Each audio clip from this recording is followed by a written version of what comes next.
एक घना जंगल था जहाँ एक छोटा चंचल बंदर कोंगल अपने परिवार के साथ रहता था। कोंगल हमेशा नई चीजें खोजने और शरारत करने में लगा रहता।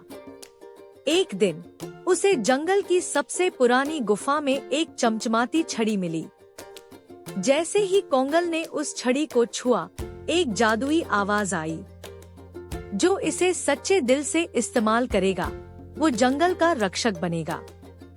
कोंगल पहले तो डर गया, लेकिन फिर उसकी शरारती आंखों में चमक आ गई। अब उसके पास जादू था। वह उछलते कूदते गुफा से बाहर निकला और जंगल में अच्छे काम करने लगा। जहाँ जानवरों में झगड़ा होता, कोंगल वहाँ पहुँचकर शांति करा देता। जो बीमार होता, उसे वह जड़ी बूटी लाकर ठीक करता। धीरे धीरे पूरा जंगल कोंगल की इज्जत करने लगा। लेकिन एक दिन एक लालची सियार ने उस छड़ी को चुराने की कोशिश की।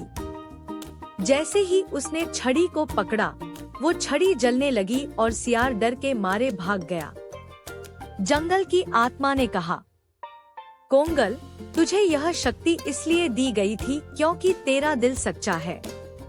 इस छड़ी की रक्षा तू ही कर सकता है। कोंगल ने फिर कभी छड़ी का गलत इस्तेमाल नहीं किया।